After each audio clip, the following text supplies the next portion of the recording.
nararamdaman ko pa rin ang bigat ng sobre sa aking kamay. Galing iyon sa isang post office, kung saan ipinadala ni Mang Jose ang kanyang mga dokumento. Nakita ko ang kopya ng aming joint bank account, halos 5 milyong piso, na nilipat niya. Sa bawat sentimo, nararamdaman ko ang lalong paglamig ng aking dugo. Hindi na ako umiyak.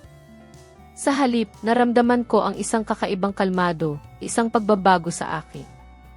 May mga bagay na kailangan ng ayusin. Bago tayo magpatuloy, kung maaari, mag-subscribe ka sa channel at sabihin mo sa comments kung saan ka nakikinig ngayon, ikatutuwa ko talagang malaman iyon. Ako si Elena, isang babaeng nasa katanghaliang gulang, na inilaan ang halos buong buhay sa mga numero, sa pag-aayos ng mga ledger, at sa paghahanap ng balanse. Bilang isang chief auditor, sanay ako sa lohika, sa katotohanan ng bawat sentimo. Ngunit may mga bagay sa buhay na kahit ang pinakamatalinong isip ay hindi kayang balansehin, hindi kayang unawain ng buo. Mga bagay na dinidikta ng puso o ng matinding pagkabulag. Sa ngayon, nararamdaman ko, ang aking puso ay tila isang lumang ledger na punit-punit, ang bawat pahina ay naglalaman ng mga pagkakamali, ng mga pagkukulang na hindi na kayang iwasto. Isang hapon, nakaupo ako sa isang sulok ng isang elegante at tahimik na cafe sa Ayala Triangle Gardens, halos nakatago sa likod ng malalaking halaman. Pinili ko mismo ang lugar na iyon, isang sulok kung saan nakikita ko ang labas, ang lahat ng tao, ngunit walang sinuman ang nakakakita sa akin ng lubusan. Ang yelo sa aking orange juice ay matagal nang natunaw, naging tubig na may 2 malinaw na layer, tulad ng aking buhay ngayon. Hindi kalayuan, sa isang mesa na malapit sa isang malaking fountain, naroon ang aking asawa, si Mang Jose. Hindi siya nag-iisa. Ang babaeng nakaupo sa harap niya, nakasuot ng mapangahas na pulang damit seda, ay si Aling Rosa. Kilala ko siya. Sino ba naman sa mundo ng pananalapi at logistik ang hindi nakakakilala kay Aling Rosa? Siya ang asawa ni Ginoong Ricardo Vega, ang presidente ng Vegamar Corporation, isang tunay na ipatingki sa industriya ng pagpapadala. Ngunit sa mga sandaling iyon, ang tanging nakita ko ay ang kamay ni Mang Jose, ang kamay na maisuot pa ring platinum na singsing na ako mismo ang pumili, na walang kahihiyang hinahaplos ang likod ng kamay ni Aling Rosa. Hindi ako umiyak. Ang aking mga mata ay tuyo. Sa aking edad, 32 taong gulang, pagkatapos ng isang dekada ng pagharap sa mga numero, sa tuyo at nakakapagod na mga balance ng account, at sa nakakapagod na pagsasara ng buwis, mayroon na akong malamig na isip, tulad ng sabi ng aking mga katrabaho. Ngunit sa sandaling iyon, naramdaman ko ang isang matinding pagbigat sa aking dibdib, tila may 1,000 kilong bato ang dumadagan sa akin, humaharang sa pagdaloy ng hangin. Gumuho ang aking mundo. Ang kahihiyan at ang pagkabigo ay halos lumamon sa akin. Ilang buwan lang ang nakalipas, dumating si Mang Jose sa bahay na may mukhang tila nakipaglibing.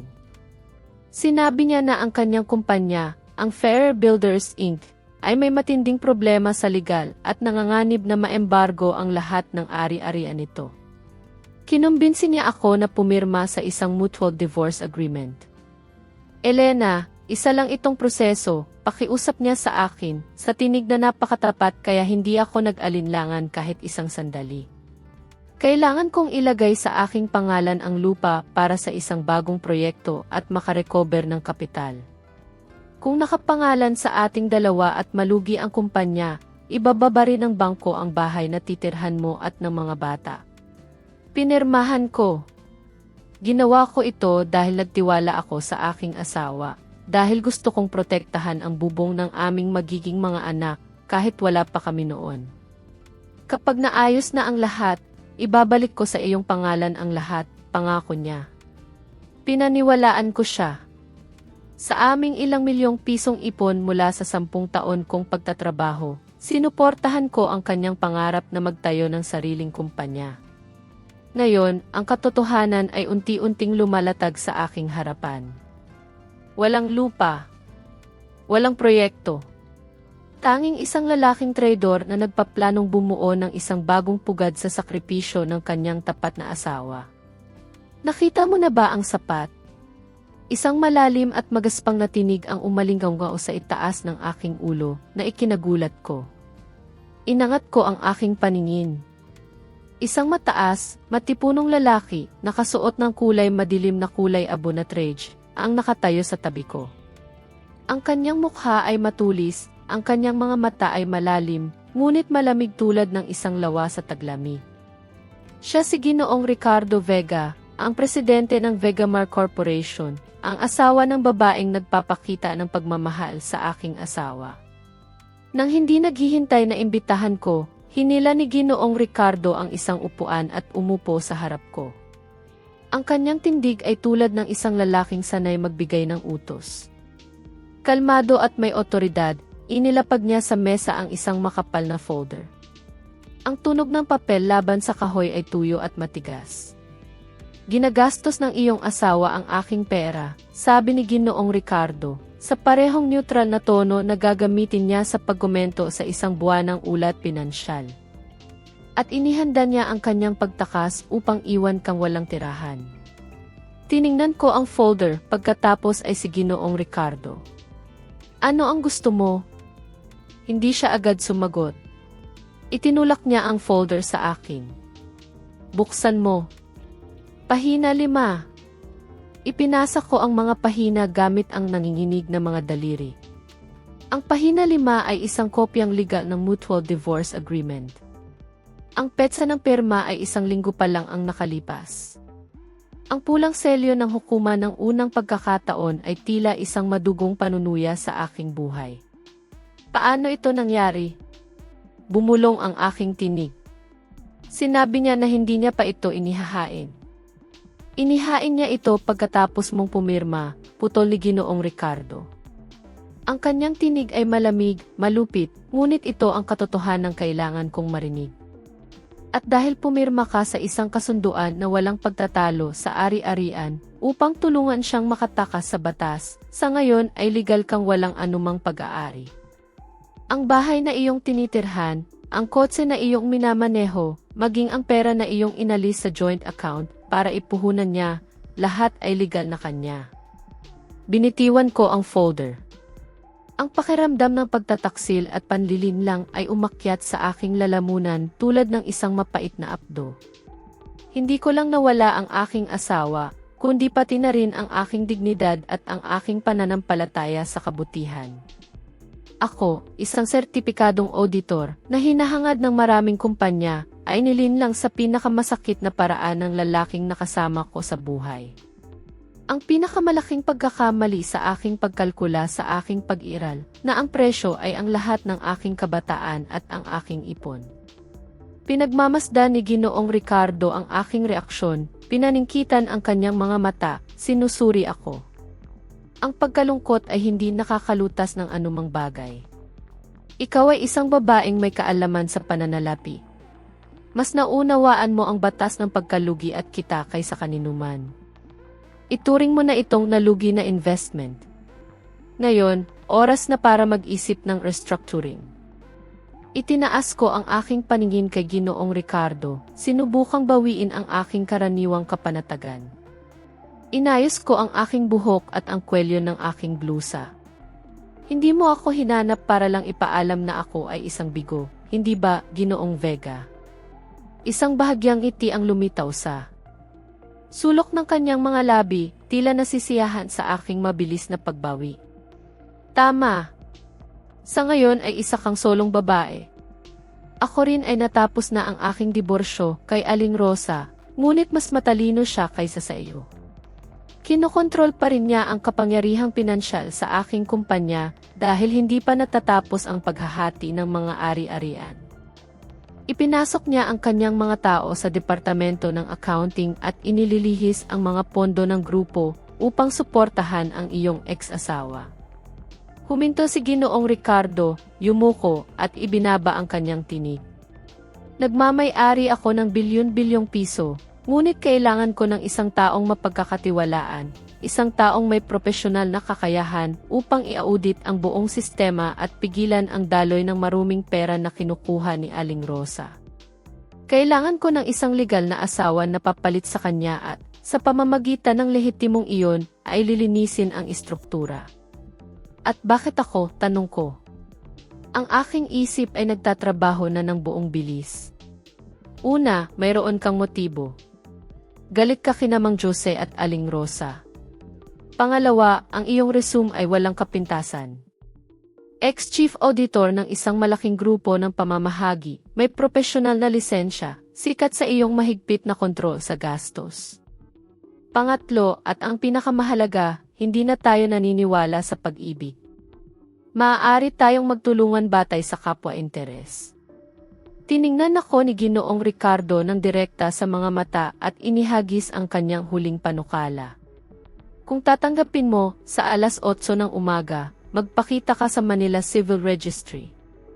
Magpapakasal tayo. Tiningnan ko ang kabilang mesa. Hinihalikan ni Mang Jose ang noo ni Aling Rosa na may ekspresyon ng isang nagwagi. Akala niya, ako ay isang hangal at masunuring babae, nakabaon sa kusina at sa mga libro ng accounting. Akala niya, nanalo na siya. Bumalik ako ng tingin kay Ginoong Ricardo. 3 segundo. Iyon lang ang oras na kailangan ko upang magpasya sa pinakamalaking pustahan sa aking buhay. Nawala ko na ang lahat. Wala na akong dapat katakutan. Sige, sagot ko sa matatag na tinig. Tinatanggap ko, ngunit may kondisyon ako. Gusto ko ng ganap na kontrol sa departamento ng pananalapi ng Vegamar. Hindi ka makikialam sa aking paraan ng pagtatrabaho. Tumayo si Ginoong Ricardo at ibinalot ang kanyang suite. Hanggang bukas, Ginang Vega. Umalis siya. Iniwan ako kasama ang folder at isang plano ng paghihiganti na nagsisimulang maghugis sa aking isipan. Kinabukasan, nagising ako ng mas maaga kaysa karaniwan. Sa harap ng salamin, pinili ko ang isang simpleng puting damit, isang disenyo na nagpapatingkad sa payat kong figura na madalas kong itago sa malalaking damit pang opisina. Nag-ayos ako ng maingat, tinakpan ang mga earbags mula sa isang gabing walang tulog, ginugol sa pagbabasa ng mga naugnay na batas. Sa salamin, nakita ko ang babaeng sumasalamin. Hindi na siya ang Elena kahapon. Ang Elena kahapon ay namatay kasama ang hatol ng diborsyo na iyon. Sa aking puso, ito ay tulad ng isang libing, isang paglilibing sa isang bahagi ng aking sarili na minsan kong inakala na buo, maligaya. Ngunit mula sa abo ng dating Elena, isang bagong determinasyon ang umuusbong, isang apoy na malamig ngunit matatag. Ang kasakiman ni Mang Jose at ang pagtataksil ni Aling Rosa ay nagbigay sa akin ng kisunog sa tiyan na higit pa sa anumang galit. Ito ay isang pangangailangan para sa pagwawasto, para sa katarungan. 7:50 ng umaga, eksakto sa oras, nakatayo ako sa harap ng Manila Civil Registry. Isang nagkikinangang mamahaling sasakyan ang biglang huminto sa harap ko. Bumaba si Ginoong Ricardo mula sa sasakyan. Ngayong araw, nakasuot siya ng puting polo na walang kurbata, na nagbigay sa kanya ng mas bata at hindi gaanong seryosong hitsura kaysa kahapon. Maaga ka, bati niya. Dahil sa profesional na pagsasanay, sagot ko ng tuyo. Pumasok tayo. Ang proseso ng kasal ay nakakagulat na mabilis dahil sa paunang paghahanda ni Ginoong Ricardo. Nang pirmahan ko ang aking pangalan sa tabi ng kay Ginoong Ricardo Vega sa sertipiko ng kasal, naramdaman ko ang isang agos na kuryente sa aking likod. Hindi ito ang kaba ng pag-ibig, kundi ang kaba ng isang kawal na nakatanggap ng mabibigat na armas bago sumabak sa labanan. Parang sa bawat pagpirma, may isang bahagi ng aking nakaraang buhay ang tuluyang bumitaw, at may isang bagong pagkatao ang isinilang. Ibinigay sa amin ng opisyal ang 2 kopya ng sertipiko. Kinuha ni Ginoong Ricardo ang isa at ibinigay sa akin.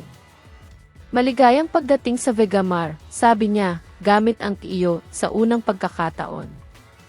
Salamat, umiti ako, isang ngiting di korporasyon, ngunit walang kapintasan. Paglabas namin ng gusali, ang liwanag ng umaga ay nagpasikat sa dokumento sa aking kamay. Kinuha ko ang aking cellphone, inilagay ang sertipiko ng kasal sa ibabaw ng hood ng mamahaling sasakyan ni Ginoong Ricardo, at kumuha ng malinaw na larawan. Sa larawan, ang aking pangalan at ang kay Ginoong Ricardo ay magkasama, na may pulang selyo na naka-highlight sa estilong gininto ang logo ng TE sa harap ng sasakyan. Binuksan ko ang aking telepono, hinanap ang contact na aking mahal, isang pangalang hindi ko pa nababago, ikinabit ang larawan, at nagpadala ng maikli ngunit diretsong mensahe. Salamat sa pagpapalaya mo sa akin ng palihim at maaga. Dahil doon, naisagawa ko ang aking kasal sa Pangulo ng Vegamar Corporation ngayong umaga. Swerte na lang sa iyo at sa iyong kabit. Dali-dali kong ipinadala ang mensahe. Ang dobleng asul na checkmark ay lumitaw kaagad. Si Ginoong Ricardo, na pinagmamasdan ang aking ginagawa sa tabi ko nang walang sinasabi, ay ngumiti lamang ng bahagya. Mas palaban ka kaysa sa akala ko. Sa negosyo, tulad sa digmaan, ang surprise factor ang nagpapasya sa 50% ng tagumpay, sagot ko. Isinilid ko ang telepono sa aking bag ngayon, dalhin mo ako sa opisina. Kailangan kong magsimula ng magtrabaho. Sa daan patungo sa punong tanggapan ng Vegamar Corporation, iniabot sa akin ni Ginoong Ricardo ang isang ihi ng empleyado at isang sulat ng paghirang. Financial Director, Chief Financial Officer. Tinaasan ko siya ng kilay. Nagtiwala ka ba sa akin para sa posisyong ito agad? Hindi ako nagtitiwala sa iyo, sagot ni Ginoong Ricardo ng tapat. Nagtiwala ako sa iyong hangaring maghiganti at sa iyong kakayahan. Ang posisyong ito ay kinokontrol ni Aling Rosa sa pamamagitan ng kanyang tauhan, ang dating head ng accounting. Sinibak ko siya at inilagay kita. Mayroon kang ganap na kapangyarihan sa desisyon. Gamitin mo ng mabuti. Hinawakan ko ang sulat, naramdaman ang bigat nito. Hindi lamang ito isang trabaho. Ito ay isang espada, isang utos. Pinikit ko ang aking mga mata, inilalarawan ang organigram ng Vegamar na pinag-aralan ko ng buong gabi. Si Aling Rosa, kahit diborsyado, ay nananatiling isang mahalagang shareholder at alam ang maraming lihim ng negosyo. Ang kanyang paglilipat ng pondo ay hindi niya magagawa mag-isa. Kailangan niya ng isang buong network ng mga kasabwat sa ilalim. Ang misyon ko ay putulin ang mga ugat na iyon isa-isa, ihiwalay si Aling Rosa, at ang pinakamahalaga, makahanap ng ebidensya na si Mang Jose at siya ay nagsabwatan upang maglaban ng pera. Ipagsisisi ko kay Mang Jose ang pagmamaliit sa isang taong inilaan ang buhay sa pagbabantay ng pera ng iba. Huminto ang sasakyan sa harap ng isang nakamamanghang gusali na may 30 palapag sa sentro ng pananalapi ng lungsod. Bumaba si Ginoong Ricardo at lumibot sa sasakyan upang buksan ang pinto para sa akin, isang galanting kilos, hindi dahil sa pagmamahal, kundi para sa impresyon na nakikita ng daan-daang empleyado sa pamamagitan ng salamin. Handa ka na? Tanong niya ng mahina. Lagi, sagot ko, at lumakad ng taas noo sa tabi niya. Mula sa sandaling iyon, opisyal na nagsimula ang digmaan. Nagsimulang mag-vibrate ng walang tigil ang aking telepono sa aking bag nang pumasok kami sa pribadong elevator ng presidente. Tiningnan ko ang screen.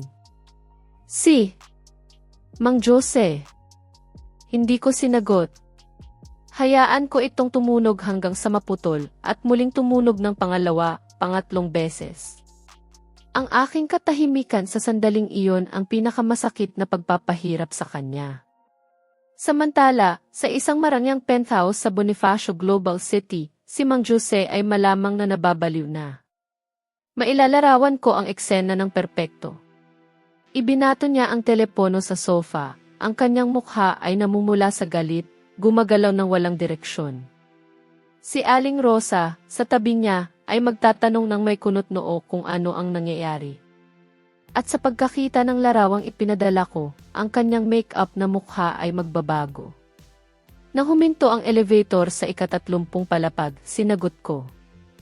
Sabi ko sa tonong kalmado na tila sumasagot sa isang delivery driver. Elena, ano ito?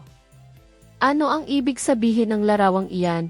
Sigaw ni Mang Jose sa kabilang linya, ang kanyang tinig ay putol-putol sa takot. Hindi siya makapaniwala o ayaw niyang maniwala. Akala mo ba may oras ako para matutong gumamit ng Photoshop? Tumawa ako ng may paghamak. Puting papel, itim na tinta, opisyal na selyo. Ikaw ang direktor ng isang kumpanya. Hindi mo ba alam kung paano makilala ang isang tunay na selyo mula sa peke? Kailan mo pa nakilala si Vega? Sinadya mo bang mga liwa para lang balikan ako? Si Mang Jose ay gumamit ng paninirang puri, ang tipikal na argumento ng magnanakaw na sumisigaw ng magnanakaw. Huwag mong sukatin ang iba sa iyong sariling pamantayan, putol ko sa kanya, ang aking tinig ay tumigas. Inihain mo ang diborsyo ng palihim sa akin. Naglabas ang hukuman ng legal na hatol. Isa akong solong babae at maaari akong magpakasal sa sinuman. Bukod pa rito, hindi ba't ikaw ay nakikipagrelasyon sa ex-asawa ng aking kasalukuyang asawa? Sa mga tuntunin ng negosyo, tatawagin natin itong isang fair exchange. Natahimik si Mang Jose. Narinig ko sa kabilang linya kung paano inagaw ni Aling Rosa ang telepono mula sa kanya. Makinig ka, babae. Akala mo ba makakatapak ka sa Vegamar habang ako ay narito? Huwag kang mangarap na umangat. Kumusta, Aling Rosa, sagot ko. Ang aking tinig ay matamis ngunit matalim. Nagkakamali ka. Hindi ako pumasok upang umangat.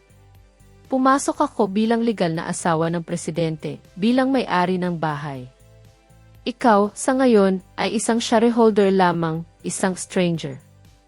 At nakalimutan kong sabihin, kakagaling ko lang ng aking paghirang bilang financial director. Ang una kong gagawin ngayong umaga ay i-audit ang lahat ng mga utang na nakabinbin sa pagitan ng Vegamar at ng kumpanya ng aking ex-asawa, ang Fairer Builders Inc. Huwag kang maglakas loob, sigaw ni Aling Rosa. Bakit hindi, ipinagpatuloy ko.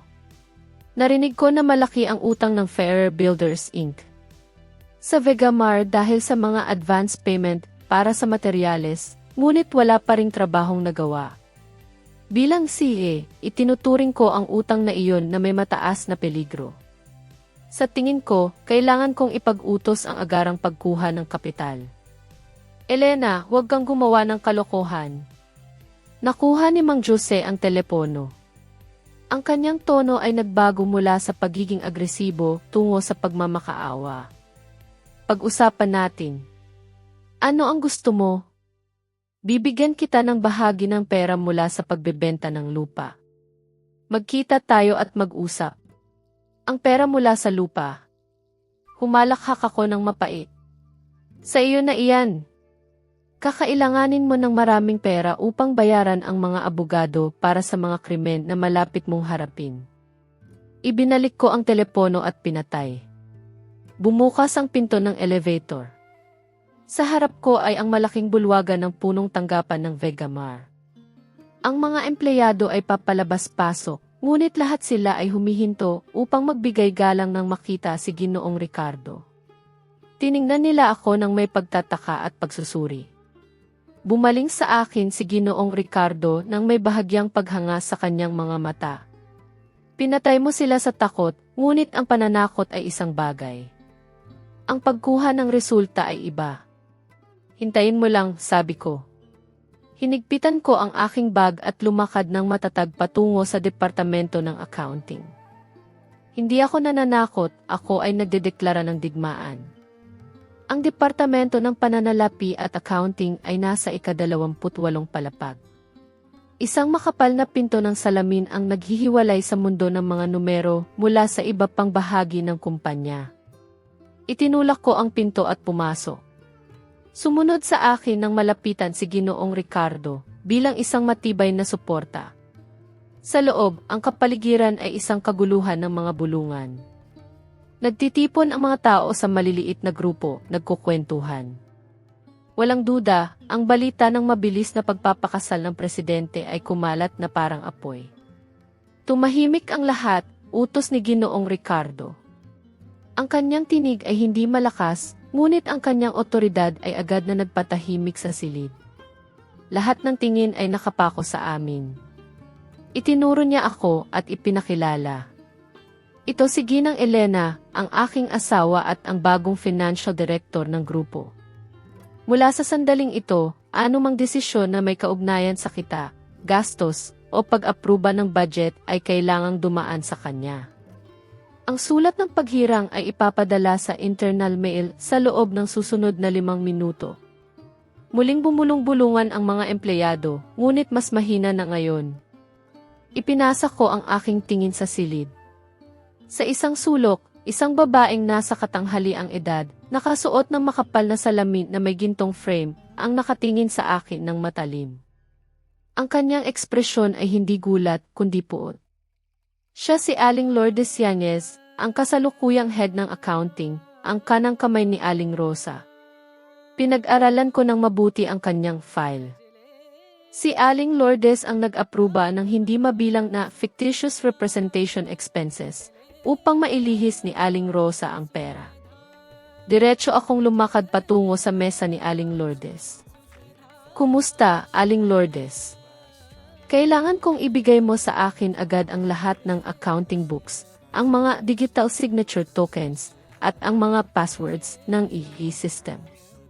Tumayo si Aling Lourdes, ipinag-cruise ang kanyang mga braso sa isang mapanghamong kilos na tila nagpapahiwatig na siya ay hindi matatawaran. Ginang Elena, ang transisyon ay kailangang sundin ang isang proseso.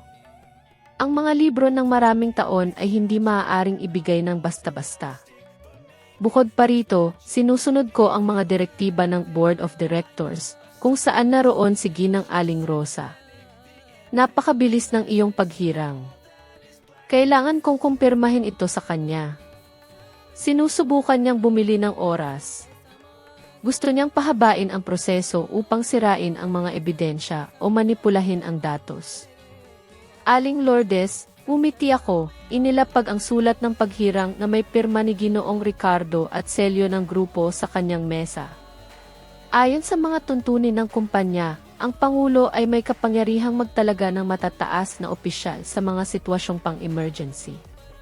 Si Ginang Aling Rosa ay isa lamang shareholder sa ngayon, hindi siya humahawak ng isang executive position. Ang utos ng Pangulo ang pinakamataas na otoridad. Humarap ako kay Ginoong Ricardo, pagkatapos ay muling tiningnan si Aling Lourdes sa isang tinig na matalim na bakal.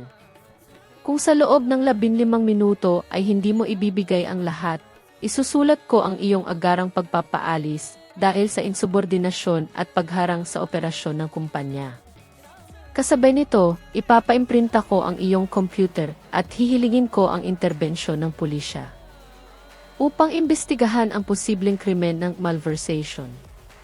Namutla ang mukha ni Aling Lourdes. Hindi niya inaasahan na ako ay magiging ganoon kadirekta at nakilala ko ng napakahusay ang batas. Tiningnan niya si Ginoong Ricardo, naghahanap ng tulong, ngunit nanatili lang siyang nakamasid ng nakakrus ang mga braso, na may ekspresyong nagsasabing, ganap kong sinusuportahan ang aking asawa. Nanginginig, binuksan ni Aling Lourdes ang isang drawer at kinuha ang isang bungkos ng mga susi at ang token. Ibibigay ko na. Mabuti, sabi ko. Humarap ako sa iba pang mga empleyado na halos hindi humihinga. Mula ngayon, magbabago ang mga pamamaraan. Anumang gastos na higit sa 500,000 piso ay kailangang personal kong aprubahan. Sinumang maglakas loob na magpeke ng pirma o dokumento ay dapat nang magsulat ng kanilang sulat ng pagbibitiw bago ko pa matuklasan. Nagmula ako sa mundo ng auditing. Huwag ninyong subukang lokohin ako. Iniutos ko sa departamento ng IGHI na agad na bawiin ang access ni Aling Lourdes at palitan ang lahat ng passwords ng sistema. Pagkatapos umalis ni Aling Lourdes ng nakayuko, bit-bit ang isang kahon ng kanyang personal na gamit, umupo ako sa leather na upuan na iniwan niya. Binuksan ko ang computer at nag-access sa sistema. Nagsimulang lumitaw ang mga numero sa aking harapan. Isang kaguluhan, Ngunit isa ring kayamanan na puno ng mga ebidensya ng krimen. Tumunog ang telepono sa mesa. Si Aling Rosa ang tumatawag sa internal extension. Nagpakitang gilas ka, ha? Sinisibak ang aking mga tao. Simula pa lang ito, sagot ko habang mabilis na dumudulas ang aking mga daliri sa keyboard. Mas mabuting alalahanin mo ang sarili mong pera. Nakita ko ang ilang transfers sa communication agency ng iyong kapatid na tila may problema. Ang mga ihiki invoices ay tila hindi lehitimo. Sa kabilang linya, katahimikan pagkatapos ay isang tuyong click. Ibinitin niya. Huminga ako at sumandal sa upuan. Nagsimula pa lang ang tunay na laban. Hindi lang ako kailangang linisin ang kaguluhan na ito, kundi kailangan ko ring maglatag ng patibong upang sina Mang Jose at Aling Rosa ay mahulog ng mag-isa. Lumapit si Ginoong Ricardo at naglagay ng mainit na kape sa aking mesa. Mahusay ang ginawa mo. Hindi ako nagkamali sa pagpili sa iyo. Huwag kang magsaya ng maaga, sabi ko, humigop ng kape. Ang pait ay hinaluan ng isang matamis na lasa sa aking dila. Maghanda ka. Isang malaking bagyo ang paparating. Ang mga ilaw sa opisina ay patay na lahat, maliban sa malamig na asul na liwanag ng screen ng aking computer. Ang orasan sa dingding ay 10:00 na ng gabi. Lahat ng iba pang empleyado ay umalis na ilang oras na ang nakalipas, ngunit nanatili ako roon, lumubog sa tumpok ng mga dokumento na iniwan ni Aling Lourdes. Para sa akin, ang mga numero ay nagsasalita, at sa sandaling iyon, sila ay sumisigaw tungkol sa mga irregularidad. Nang hindi na kailangan ang mga hacker ng mga pelikula, ginamit ko ang mga pinakapangunahing teknik ng auditing upang ibunyag ang katotohanan, paghahambing at pag-verify. Binuksan ko ang balanse ng trial balance ng ikatlong quarter. Isang item ang agad na umakit ng aking atensyon. Ang mga gastos para sa external services ay tumaas ng 3 beses kumpara sa parehong panahon ng nakaraang taon. Nag-click ako sa detalye ng accounts, 623 at 629. Isang pagdagsa ng mga entry para sa marketing expenses, event organization, at strategic consulting ang tumuturo sa isang supplier lamang, Orion Communications Inc. Kinopya ko ang TVF ng Orion Communications Inc. at idinikit ito sa portal ng impormasyon ng komersyo. Ang resulta ay agad-agad. Ang sole administrator ay si Mang Benito Fuentes. Umiti ako ng may kapaitan. Si Mang Benito Fuentes ang nakababatang kapatid ni Aling Rosa. Ang pamamaraan ay halata, ilipat ang pera mula sa bulsa ng asawa patungo sa kapatid, upang bumalik sa sariling bulsa. Ipinagpatuloy ko ang pagkuha ng lahat ng electronic invoices na inisyu ng Orion Communications Inc. Ang kabuang halaga ay umabot sa higit 75 milyong piso sa loob lamang ng 6 na buwan. Ang mga konsepto ay malabo: consulting fees for logistic solutions, expenses for organizing client congress. Ngunit nang ikumpara ko ang mga petsa ng sinasabing kongreses sa kalendaryo ng mga aktibidad ng kumpanya, walang kaganapan na nakarehistro, walang listahan ng mga bisita, walang larawan, walang contract liquidation minutes.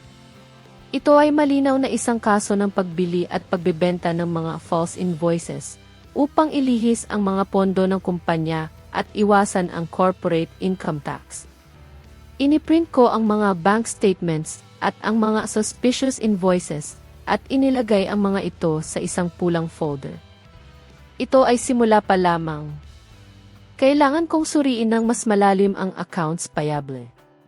Nag-scroll ako sa account 410, Creditors for Services Rendered. Naroon ang pangalan ng kumpanya ni Mang Jose, Ferrer Builders Inc. Ang nakabinbing balanse ay umabot sa 25 milyong piso. Binuksan ko ang detalye ng kontrata. Kinontrata ng Vegamar ang Ferrer Builders Inc. para sa pagbabago at pagpapabuti ng kanilang mga bodega sa Port of Manila. Ang kontrata ay pinirmahan 3 buwan na ang nakakaraan at inilabas na ng Vegamar ang 50% ng halaga. Iyon ay 25 milyong piso. Ngunit sa pagrerepaso ng project monitoring minutes, ang kolum ng work executed ay nagpakita ng isang matunog na zero. Nakatanggap si Mang Jose ng 25 milyong piso mula sa Vegamar, ngunit wala pa rin siyang ginagawang anuman. Dinampot ko ang telepono at tinawagan ang project manager ng mga bodega, si Mang Daniel. Mang Daniel, ako ito, si Elena. Kumusta, Elena? Sagot ni Mang Daniel na may inaantok na tinig. Patawad kung naistorbo kita sa ganitong oras. Gusto kong itanong ang tungkol sa proyekto ng pagbabago ng mga bodega sa Manila, ang isinasagawa ng Ferrer Builders Inc. Ano ang kasalukuyang estado? Nagkaroon ng katahimikan sa kabilang linya, pagkatapos ay isang nag-aalangan na sagot. Sa totoo lang, hindi pa nila nadadala ang makinarya. Ilang beses ko nang ipinilit, ngunit ang kanilang direktor ay laging nagpapaliban. Sabi niya, naghihintay sila ng mga materyales mula sa ibang bansa. Sinabi rin ni Aling Rosa na bigyan namin sila ng kaunting palugit. CJ. Salamat, Mang Daniel. Bukas sa unang oras, ipadala mo sa akin ang isang ulat ng kasalukuyang estado na may aprobasyon ng site supervisor. Ibinitin ko. Malinaw na. Ginagamit ni Mang Jose ang advance payment mula sa Vegamar upang pondohan ang iba pang operasyon o, mas masahol pa, upang bilhin ang lupain na kung saan niya ako nilinlang upang pumirma sa diborsyo. Bumukas ng biglaan ang pinto ng aking opisina. Si Ginoong Ricardo ito, may 2 food containers sa kamay.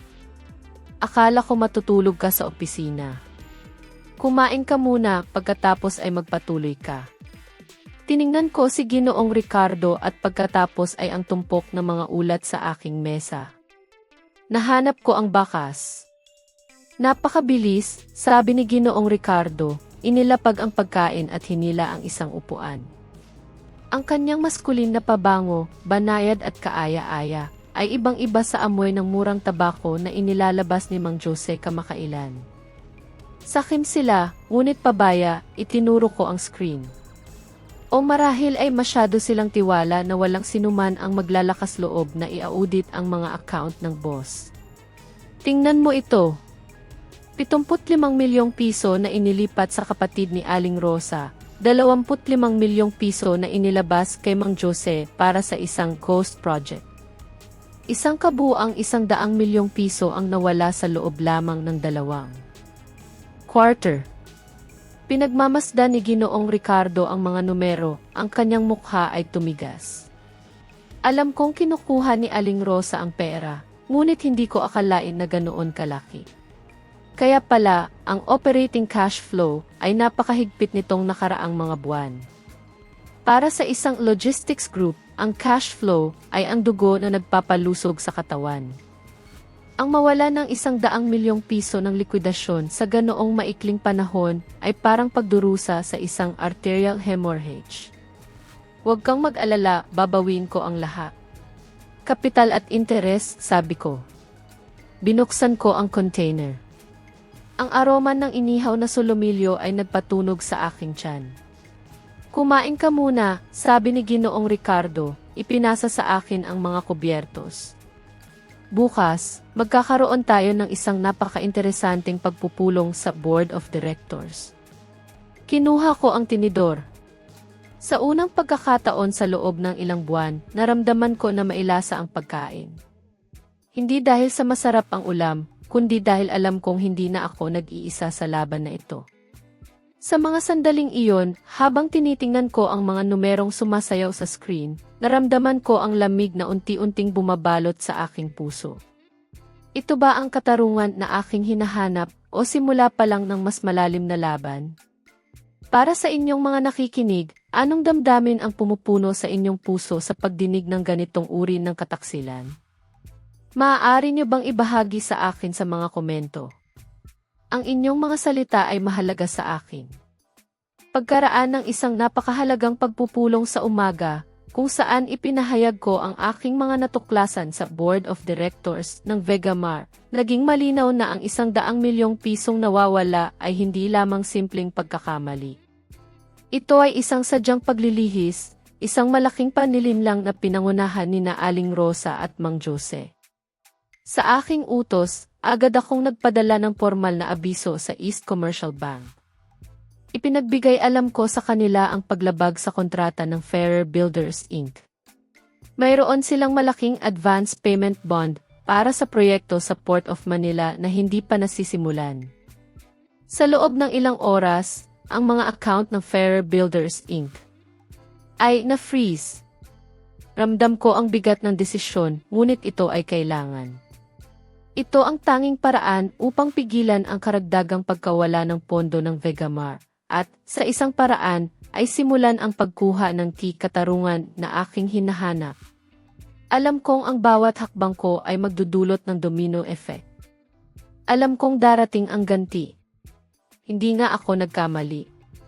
Isang umaga, kumalat ang isang anonymous email sa lahat ng inbox ng mga empleyado ng kumpanya. Kasama nito ang isang link. Ang subject ay nakakagulat. Ang katotohanan tungkol sa bagong financial director, babae o mataas na klase na prostituta. Ang link ay humahantong sa isang manipulated video. Mga larawan ko na pumapasok sa isang hotel, na sa totoo lang ay para sa isang meeting sa isang kliyente noong ako ay isang auditor na hinaluan ng mga compromising sounds.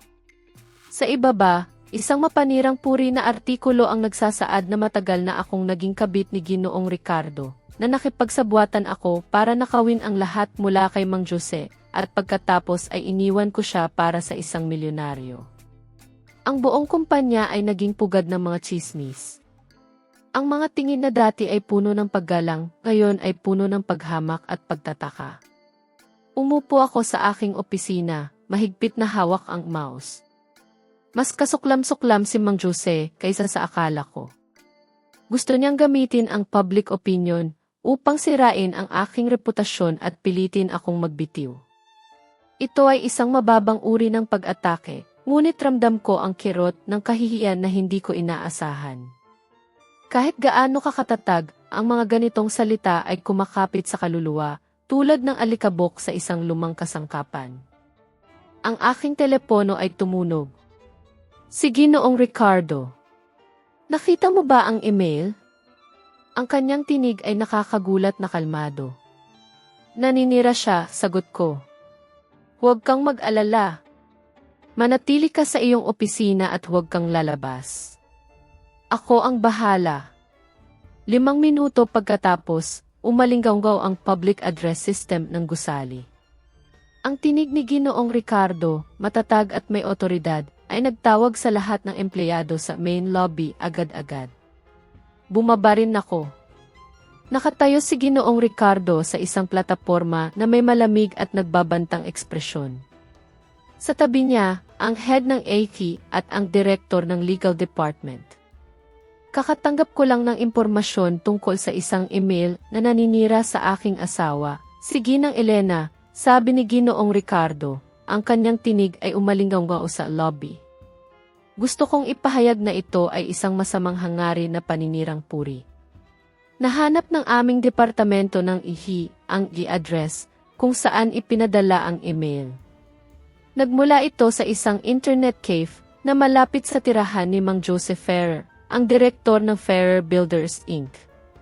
Gumawa si Ginoong Ricardo ng senyas. Sa malaking screen sa likod niya, lumitaw ang isang security camera footage mula sa internet cave. Malinaw na nakita si Mang Jose na may cap at face mask, nagtatype sa isang computer sa eksaktong oras na ipinadala ang email. Isang bulungan ang kumalat sa lobby.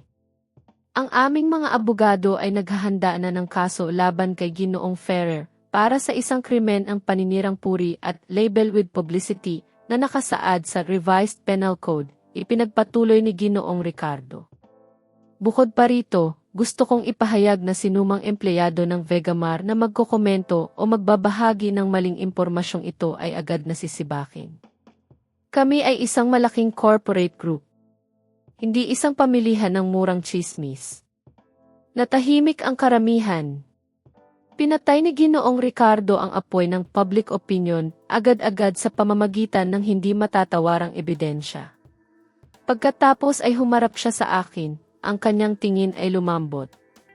At may isa pa akong regalo para sa kanya. Iniabot niya sa akin ang isang asul na folder. Ano ito? Tanong ko. Ang loan file ni Mang Jose sa East Commercial Bank, sabi niya. Ipinagkatiwala niya ang lahat ng kanyang makinarya, ang industrial na warehouse, at maging ang bahay ng kanyang mga magulang upang makakuha ng loan na 10 milyong piso. Ang loan ay 10 araw ng overdue at na-classify na bilang non-performing loan. Naghahanda na ang bangko na ipatupad ang mortgage. Binuksan ko ang file. Perma ito ni Mang Jose. Itinago niya sa akin na humiram siya ng perang iyon upang sunugin sa pagsusugal at suportahan si Aling Rosa. Nakausap ko na ang bangko, umiti si Ginoong Ricardo, na may kumpiyansa ng isang lumang lobo ng dagat. Tinatanggap nilang ibenta ang utang sa isang collection agency, kung saan mayroon akong majority share. Naintindihan ko agad. Ibig sabihin, siya na ang creditor ni Mang Jose ngayon. Hindi niya ako kinorektahan, tiningnan ako sa mga mata. Tayo. Ang ating kasal ang pinakamalaking creditor ni Mang Jose. Ngayon, ang kapangyarihang magpasya sa kanyang buhay o kamatayan ay nasa iyong mga kamay. Kailangan mo lang pumayag. Hinawakan ko ang folder ng utang na tila isang sentensya ng kamatayan para kay Mang Jose. Ngunit ayoko na mamatay siya ng mabilis. Gusto kong maranasan niya ang parehong kawalang lakas at takot na aking pinagdusahan.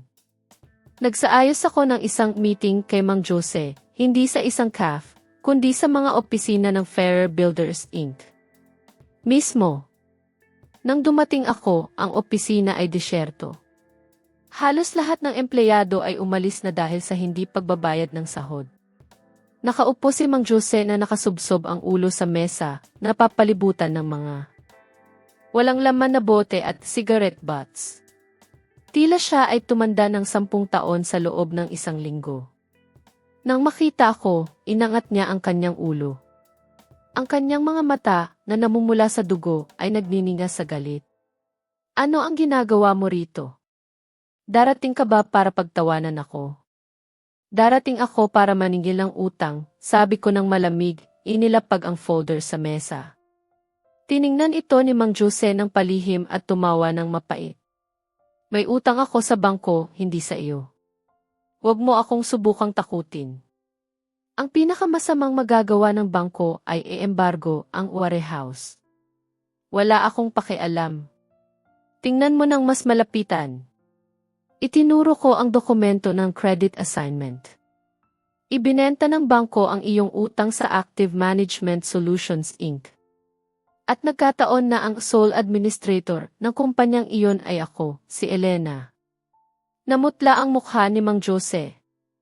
Kinuha niya ang papel, nanginginig ang kanyang mga kamay. Impossible. Saan ka kumuha ng pera para bilhin ang utang? Si Vega ang nasa likod nito, hindi ba? Siya ito. Hindi mahalaga kung sino ang nasa likod. Ang mahalaga ay ako na ang iyong creditor, at ayon sa mga clause ng kontrata, may karapatan akong hingin ang agarang pagbibigay ng lahat ng mortgaged assets upang mabayaran ang utang. Tumingin ako sa paligid, sa opisina na giba-giba. Hindi ko akalain na ang warehouse na ito at ang mga lumang excavators ay makakabayad sa utang. At nandoon din ang bahay ng iyong mga magulang sa San Jose, Batangas, hindi ba? Sa mortgage ay malinaw na kasama ang karapatan sa paggamit ng lupa at ang mga ari-arian, pag-aari ni Mang Francisco Ferrer at Aling Ana Garcia. Nang marinig niya ang pangalan ng kanyang mga magulang, si Mang Jose ay kinapitan ng matinding takot. Lumapit siya sa akin, sinusubukang hawakan ako, ngunit umatras ako. Agad siyang hinarang ng 2 bodyguard ni Ginoong Ricardo. Elena, pakiusap ko sa iyo. Lumuhod si Mang Jose, umiiyak na walang tigil. gagawin ko ang lahat ng gusto mo. Kuhanin mo ang kumpanya, kuhanin mo ang lahat, ngunit huwag mong galawin ang bahay ng aking mga magulang. Matatanda na sila, maselan ang kanilang kalusugan. Kung malaman nilang na embargo ang kanilang bahay, mamamatay sila. Tiningnan ko ang lalaking minsang naging aking asawa, ngayon ay nakaluhod at nagmamakaawa. Hindi ito nagdulot sa akin ng kasiyahan, kundi isang malalim na pagkasuklam. Ginamit niya ang kanyang mga magulang bilang kalasag sa kanyang pagkabigo, gayong siya mismo ang nagsugal ng kanilang ari-arian. Nang linlangin mo akong pumirma sa divorce papers, naisip mo ba na mananatili ako sa lansangan? Tanong ko, ang aking tinig ay matalim tulad ng isang scalpel. Nang ipagtaksil mo ako kay Aling Rosa, naisip mo ba ang aking damdamin? Nagkamali ako. Si Aling Rosa ang naglinlang sa akin. Sinabi niya na kung tutulungan ko siyang maglaban ng pera, maghahati kami ng milyon-milyon. Ang kasakiman ang bumulag sa akin. Elena, para sa 10 taon na naging mag-asawa tayo, bigyan mo ako ng paraan upang makatakas. Ang ating kasal ay natapos sa sandaling pinirmahan mo ang divorce application na iyon, sabi ko. Tumalikod ako.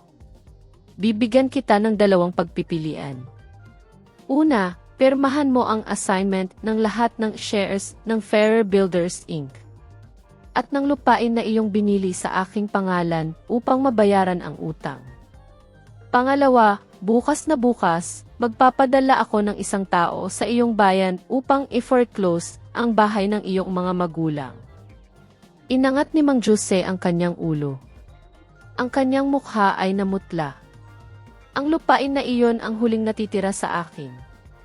Hindi ka nasa posisyon upang makipagtawaran. Mayroon kang 5 minuto. Tiningnan ko ang aking relo. Ang bawat segundo na lumipas sa tahimik na pag-igting na iyon ay isang martilyo sa mga nerbiyos ni Mang Jose. Sige, pipirmahan ko, sabi niya sa wakas, nakayuko ang ulo. Sumenyas ako sa aking abogado upang ibigay sa kanya ang mga dokumento na handa na. Kinuha ni Mang Jose ang ballpen at, gamit ang nanginginig na kamay, pinirmahan ang bawat pahina. Ang bawat pirma ay tila bumubunot ng isang bahagi ng kanyang pagkatao. Sa mga dokumento na nasa aking poder na, naramdaman ko ang isang malaking ginhawa. Nabawi ko ang akin at kinuha ko rin ang kanyang kasangkapan sa paggawa ng krimen. Wala ka nang natitira, Mang Jose, sabi ko bago umalis. Subukan mong mamuhay ng disente at huwag nang pahirapan ang iyong mga magulang. Paglabas ko, nakita ko si Ginoong Ricardo na naghihintay sa akin sa sasakyan. Ngumiti siya. Ayos na ang lahat. Tugon ko. Mas maganda ang pakiramdam mo? Isinandal ko ang aking ulo sa upuan, tinitingnan ang kaguluhan ng lungsod. Hindi mas mabuti. Ngunit mas patas. Ang aking personal na paghihiganti ay nasa kalahati pa lamang, ngunit ang digmaan laban kay Aling Rosa at sa kanyang imperyo ng money laundering ay nagsisimula pa lamang. Si Mang Jose ay isang piyesa lamang. Si Aling Rosa ang reyna sa board na ito at alam kong hindi siya mananatiling walang ginagawa habang nahuhulog ang kanyang tauhan. Hindi ako nagtatanim ng galit. Ngunit ang bunga ng kanyang mga gawa ay dapat niyang anihin. Nagsaayos ako ng isang pulong kay Mang Jose. Hindi sa isang magandang opisina. Hindi sa isang neutral na lugar. Kundi sa mismong tanggapan ng Fairer Builders Inc. Na ngayon ay wasak na. Nang dumating ako, ang kumpanya, na minsan ay pangarap ni Mang Jose, ay tila isang anino na lang. Halos walang tao. Tanging mga kalat at alikabok ang sumalubong sa akin. Si Mang Jose, nakita ko siya doon. Nakasubsob ang ulo sa mesa, napapalibutan ng mga walang laman na bote at mga upos ng sigarilyo. Tila siya ay tumanda ng 10 taon sa loob lamang ng 1 linggo. Ang kanyang buhok ay magulo. Ang kanyang damit ay gusot. Walang bakas ng dating pagmamalaki. Sa aking puso, mayroong isang bahagyang kirot. Ang lalaking ito, minsan siyang naging aking mundo. Ngayon, siya ay isang guho. Ngunit ang kirot na iyon ay hindi sapat upang baguhin ang aking determinasyon. Nagsimula na ako sa daang ito. Hindi na ako maaaring bumalik. Nang makita ako, inangat niya ang kanyang ulo.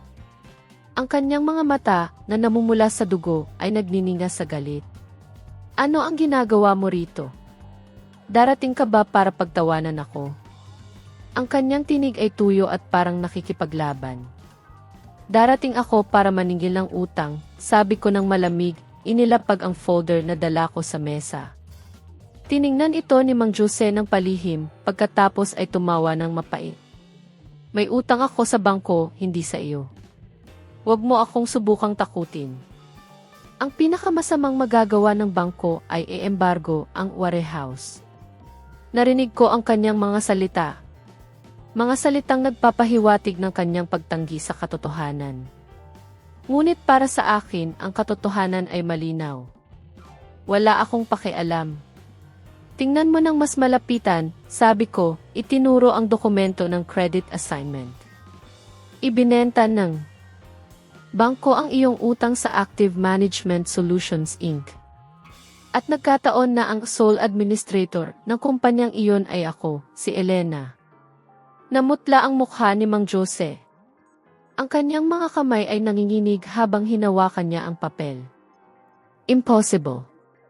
Saan ka kumuha ng pera para bilhin ang utang? Si Ginoong Ricardo ang nasa likod nito, hindi ba? Siya ito. Ang kanyang tinig ay puno ng takot. Hindi mahalaga kung sino ang nasa likod, sagot ko, kalmado. Ang mahalaga ay ako na ang iyong creditor. At ayon sa mga clause ng kontrata, may karapatan akong hingin ang agarang pagbibigay ng lahat ng mortgaged assets upang mabayaran ang utang. Tumingin ako sa paligid, sa opisina na giba-giba. Hindi ko akalain na ang warehouse na ito at ang mga lumang excavators ay makakabayad sa utang. At nandoon din ang bahay ng iyong mga magulang sa San Jose, Batangas, hindi ba? Sa mortgage ay malinaw na kasama ang karapatan sa paggamit ng lupa at ang mga ari-arian, pag-aari ni Mang Francisco Ferrer at Aling Ana Garcia. Nang marinig niya ang pangalan ng kanyang mga magulang, si Mang Jose ay kinapitan ng matinding takot. Tumayo siya, lumapit sa akin, sinusubukang hawakan ako. Ngunit umatras ako. Agad siyang hinarang ng 2 bodyguard ni Ginoong Ricardo. Elena, pakiusap ko sa iyo. Lumuhod si Mang Jose, umiiyak na walang tigil. Gagawin ko ang lahat ng gusto mo. Kuhanin mo ang kumpanya, kuhanin mo ang lahat, ngunit huwag mong galawin ang bahay ng aking mga magulang. Matatanda na sila, maselan ang kanilang kalusugan. Kung malaman nilang na embargo ang kanilang bahay, mamamatay sila. Tiningnan ko ang lalaking minsang naging aking asawa, ngayon ay nakaluhod at nagmamakaawa. Ang aking puso ay naramdaman ang pait. Hindi ito nagdulot sa akin ng kasiyahan, kundi isang malalim na pagkasuklam. Ginagamit niya ang kanyang mga magulang bilang kalasag sa kanyang pagkabigo, gayong siya mismo ang nagsugal ng kanilang kinabukasan. Ang pagmamahal ko sa kanya ay namatay na, ngunit ang awa ko sa kanyang mga magulang ay nanatili. Hindi ko maaaring hayaan silang magdusa dahil sa kanyang kasakiman. Nang linlangin mo akong pumirma sa divorce papers, naisip mo ba na mananatili ako sa lansangan? Tanong ko, ang aking tinig ay matalim tulad ng isang scalpel. Nang ipagtaksil mo ako kay Aling Rosa, naisip mo ba ang aking damdamin? Nagkamali ako. Si Aling Rosa ang naglinlang sa akin. Sinabi niya na kung tutulungan ko siyang maglaban ng pera, maghahati kami ng milyon-milyon. Ang kasakiman ang bumulag sa akin. Elena, para sa 10 taon na naging mag-asawa tayo, bigyan mo ako ng paraan upang makatakas. Ang ating kasal ay natapos sa sandaling pinirmahan mo ang divorce application na iyon, sabi ko. Tumalikod ako. Bibigyan kita ng 2 pagpipilian. Una, pirmahan mo ang assignment ng lahat ng shares ng Ferrer Builders Inc.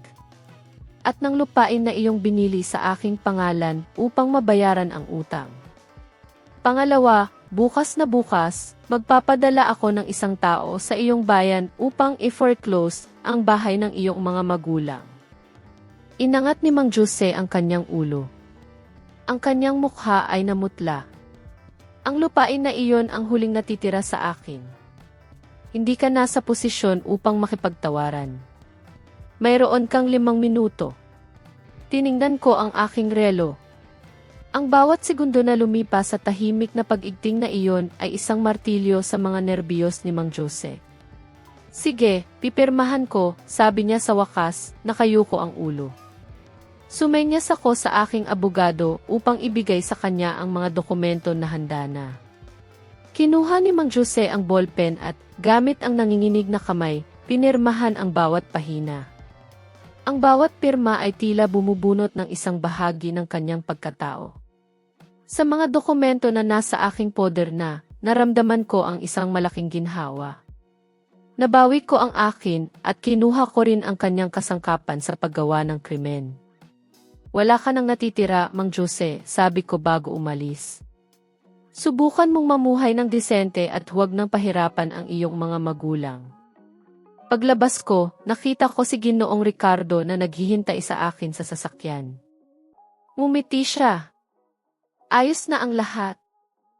Tugon ko. Mas maganda ang pakiramdam mo? Isinandal ko ang aking ulo sa upuan, tinitingnan ang kaguluhan ng lungsod. Hindi mas mabuti. Ngunit mas patas. Ang aking personal na paghihiganti ay nasa kalahati pa lamang. Ngunit ang digmaan laban kay Aling Rosa at sa kanyang imperyo ng money laundering ay nagsisimula pa lamang. Si Mang Jose ay isang piyesa lamang. Si Aling Rosa ang reyna sa board na ito at alam kong hindi siya mananatiling walang ginagawa habang nahuhulog ang kanyang tauhan. Matapos ang lahat ng nangyari kay Mang Jose, naging malinaw sa akin ang isang bagay. Siya, sa kabila ng kanyang kasakiman at panlilinlang, ay isa lamang simpleng piyesa sa isang mas malaking laro. Ang tunay na naglalaro, ang utak sa likod ng lahat, ay si Aling Rosa. Kailangan ko ng isa pang piyesa, isang panibagong instrumento, upang makarating sa kanya. Isang piyesa na mas malapit sa kanya, na nakakaalam ng kanyang mga lihim, ngunit siya rin ay naging biktima ng kanyang pagiging walang utang na loob. Naalala ko si Aling Lourdes Yanez, ang dating head ng accounting na sinibak ko. Hindi ko siya pinabayaan ng lubusan. May inatasan akong isang pribadong detective upang subaybayan siya. Nalaman ko ang kanyang kalagayan. Si Aling Lourdes, na minsan ay may tiwala at kapangyarihan sa Vegamar, ay ngayon ay nasa malalim na paghihirap. Nakatira siya sa isang maliit na inuupahang bahay sa labas ng syudad, patuloy na ginagambala ng mga pinagkakautangan niya dahil sa kanyang pagkahilig sa pagsusugal.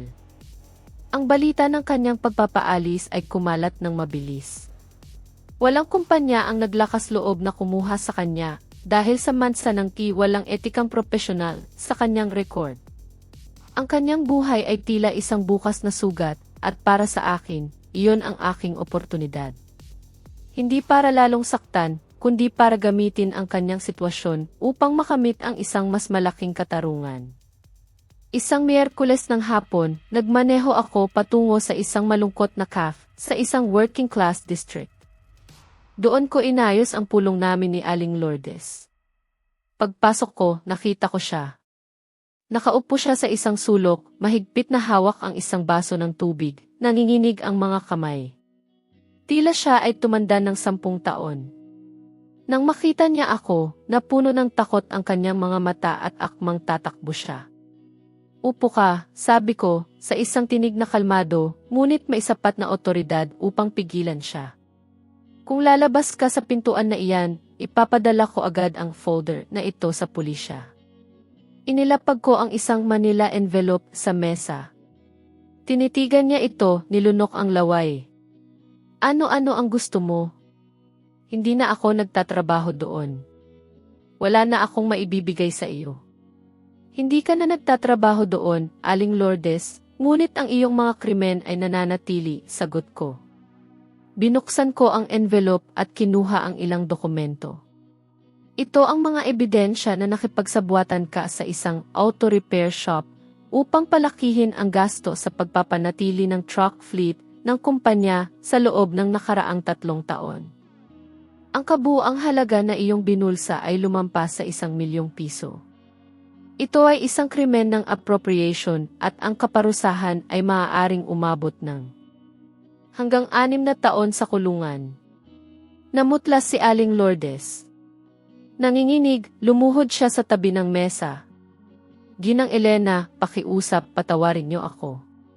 Mayroon akong matandang ina at isang maliit na anak. Hindi ako maaaring makulong. Nagastos ko ang lahat sa pagsusugal. Hindi ko na ito maibabalik. Tiningnan ko ang babaeng umiiyak sa aking paanan ng walang bakas ng awa. Ngunit ang aking di malamig na isip ay nagsasabi sa akin na ito ang aking pagkakataon. Tumayo ka.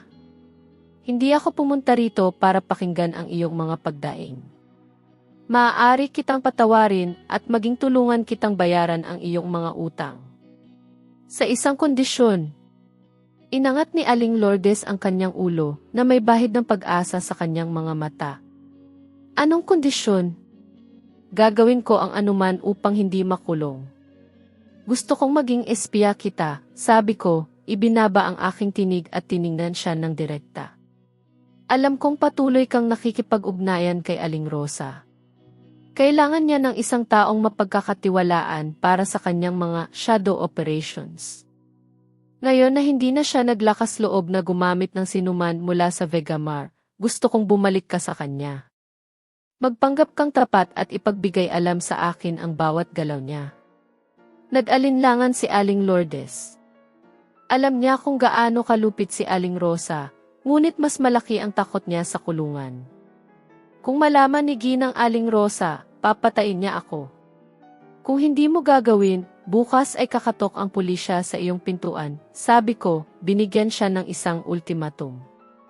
Bukod pa rito, iniwan ka ni Aling Rosa nang ikaw ay sinibak, hindi ba?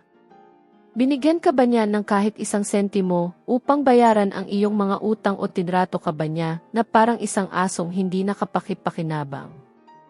Ang aking mga salita ay tumama sa kanyang sentimiento. Hinigpitan niya ang kanyang mga kamao at ang kanyang tingin ay nagbago mula sa takot tungo sa puot. Tama ka. Ang walang utang na loob na iyon. Tinulungan ko siyang kumita ng milyon-milyon at nang magkaroon ako ng problema, hindi man lang niya sinagot ang aking tawag. Sige, gagawin ko. Ano ang gusto mong malaman? Gusto kong malaman kung saan inililihis ni Aling Rosa ang kanyang mga ari-arian. Narinig ko ang mga chismis na nag-ipon siya ng malaking halaga ng salapi ng madalian. Tumingin si Aling Lourdes sa paligid at lumapit upang bumulong sa aking tainga. Naghahanda siya para sa isang malaking strike. Ibinenta niya ang ilang ari-arian sa Tagaytay at Palawan at nakalikom ng halos 150 milyong piso. Plano niyang ilipat ang perang iyon sa isang shell company sa Cayman Islands ngayong Biyernes ng hapon sa ilalim ng pagkukunwari ng isang investment consulting contract. Pagdating ng pera, lilipad siya upang manirahan doon, iniiwan ang lahat ng utang sa Pilipinas upang pasanin ng Vegamar. 150 milyong piso. Isang napakalaking halaga. Kung magtatagumpay si Aling Rosa, ang Vegamar ay magdurusa ng hindi na mababawing pinsala, ang cash flow ay masisira, at ang pinakamahalaga, makakatakas siya sa kanyang mga krimen sa isang nakamamanghang paraan. Alam mo ba kung saang bangko niya gagawin ang paglilipat? Ang Premier International Bank, Sangay ng Maynila. Mayroon siyang napakalapit na relasyon sa direktor ng opisina na iyon, kaya ipoproseso nila ang International Transfer Order ng napakabilis. Ngumiti ako. Ang impormasyong iyon ay napakahalaga. Sige, patuloy mo siyang subaybayan at ipagbigay alam sa akin ang eksaktong oras na isasagawa niya ang utos. Kapag natapos ito, susunugin ko ang mga ebidensya ng iyong krimen at bibigyan kita ng isang halaga upang makapagsimula ka ulit. Tumango si Aling Lourdes ng paulit-ulit. Tumayo ako, naglagay ng pera para sa consumptions at umalis. Ang sikat ng araw sa hapon ay nagpakita ng aking mahabang anino sa asphalt. Isang perpektong plano ng paghuli ang nabuo sa aking isipan. Ang Biyernes ng hapon ay magiging isang di malilimutang araw para kay Aling Rosa. Nasa opisina ako kasama si Ginoong Ricardo. Sa labas, bumubuhos ang ulan, malakas na tumatama sa salamin ng bintana. Ang bawat patak ay tila nagpapabilis sa tibok ng aking puso. 2:30 na ng hapon. Kailangan naming makarinig mula kay Aling Lourdes. Kung nais ni Aling Rosa na ilipat ang pera sa ibang bansa sa loob ng isang araw, kailangan niyang gawin ang transaksyon bago ang cut-off time. Kadalasan, ang deadline para sa mga international transactions sa SWIFT system ay 3:30 ng hapon o pinakamababa ay 4:00. Kung lumampas siya sa oras na iyon, ang utos ay maiiwan hanggang sa susunod na linggo. Para sa isang taong sinusubukan tumakas, ang isang araw na pagkaantala ay masyadong mahaba, masyadong mapanganib. Naghihintay kami. Ang bawat segundo ay tila isang oras. Nagpapalit-palit kami ng tingin ni Ginoong Ricardo. Ang kanyang mukha ay kalmado, ngunit ang kanyang mga mata ay matalim, nagbabasa sa akin ng aking mga iniisip. Naramdaman ko ang bigat ng lahat. Ang lahat ng pagpaplanong ito, ang lahat ng pagsusumikap, ay nakasalalay sa isang sandali lamang. Kung magkamali ako, kung may isang butas sa aking plano, mawawala ang 150 milyong pisong iyon at si Aling Rosa ay makakatakas. Hindi lang pera ang mawawala. Mawawala ang tiwala na ipinagkaloob sa akin ni Ginoong Ricardo at masisira ang pangarap ng ikatarungan na aking pinanghahawakan. Biglang nag-vibrate ang aking telepono. Isang mensahe mula kay Aling Lourdes. Nakarating na sa bangko. Papasok na sa e-room kasama ang branch manager. Umiti ako kay Ginoong Ricardo. Isang ngiti na hindi ko alam kung nagpapakita ng kasiyahan o ng matinding pagod. Kumagat na ang isda, sabi ko. Nasa bangko na siya. Tumango si Ginoong Ricardo. Tumigas ang kanyang mukha. Sigurado ka bang mapipigilan mo siya? Kung umalis ang pera sa Pilipinas, ipinapalagay na natin itong nawala. Huwag kang mag-alala, sagot ko. Naglatag ako ng isang network na walang mali. 3:10 ng hapon. Ang sistema ay nag-notify sa akin ng isang paggalaw sa account. Kaka-create lang ng transfer order ng 150 milyong piso mula sa personal na account ni Aling Rosa. Ang concept, bayad sa kontrata, investment consulting numero 1 sa 2023. Ang beneficiary, Sunny Investment Corporation sa Cayman Islands. Narito na, itinuro ko ang screen.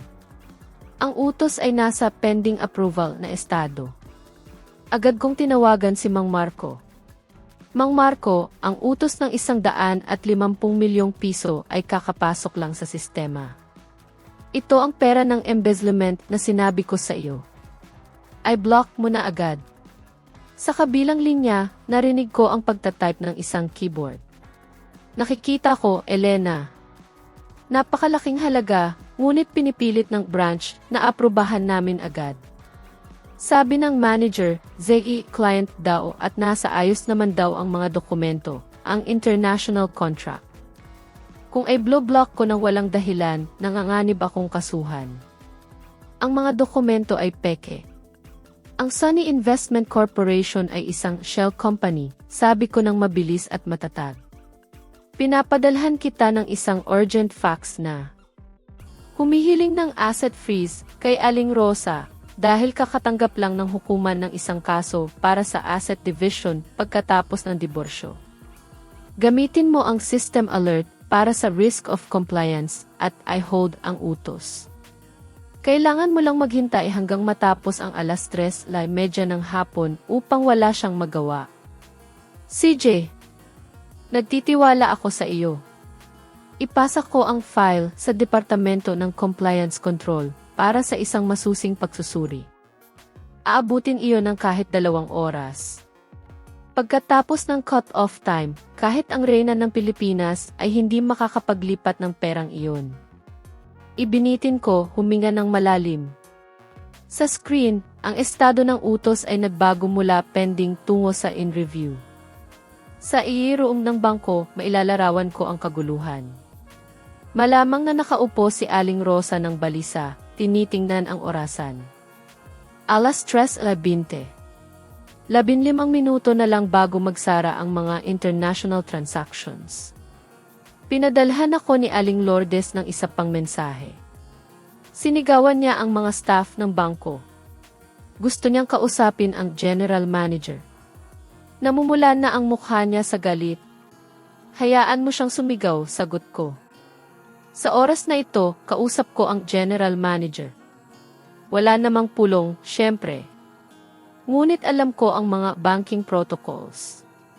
Kapag ang isang transaksyon ay natagbilang high risk, walang sinuman ang maglalakas loob na aprubahan ito ng basta-basta, lalo na sa mahigpit na mga regulasyon laban sa money laundering. Alas 3:30. Nagsara ang SWIFT system. Ang transfer order ni Aling Rosa ay opisyal na tinanggihan dahil sa pangangailangan ng karagdagang dokumentasyon upang patunayan ang pinagmulan ng pondo. Ang pera ay nanatili sa kanyang account, ngunit ngayon ay frozen. Hindi niya ito maililipat o ma-withdraw cash. Tiningnan ako ni Ginoong Ricardo ng maihalatang paghanga. Tumayo siya, nagbuhos ng isang baso ng alak at inalok sa akin. Binabati kita, isang perpektong ka. Hindi mo lang nailigtas ang pera, kundi napigilan mo rin ang kanyang pagtakas. Kinuha ko ang baso at inalog ito. Ang pula ng alak ay kumakaway tulad ng dugo ng kalaban. Hindi pa ito tapos, sabi ko. Kapag kinorner mo ang isang hayop, babaliktad ito para atakehin ang sarili nitong uri. Nawala ni Aling Rosa ang pera. Ang unang taong pagbubuhusan niya ng galit ay si Mang Jose. Hintayin natin ang susunod na kabanata. Ang pagkapanalo ay hindi lamang pagbawi ng pera, kundi pagputol din ng ugat ng kasamaan. Sa mga sandaling iyon, ang damdamin ko ay halo-halo. Hindi ko lubos masabi kung ano ang tunay kong naramdaman, tagumpay, pagod, o isang malalim na kalungkutan para sa lahat ng nawala. Kung naririnig mo pa rin ang aking kwento hanggang dito, mangyaring mag-iwan ng numero 1 sa komento sa ibaba. Ang iyong pagdalo ay malaking tulong at inspirasyon para maipagpatuloy ko ang huling bahagi ng aking paglalakbay.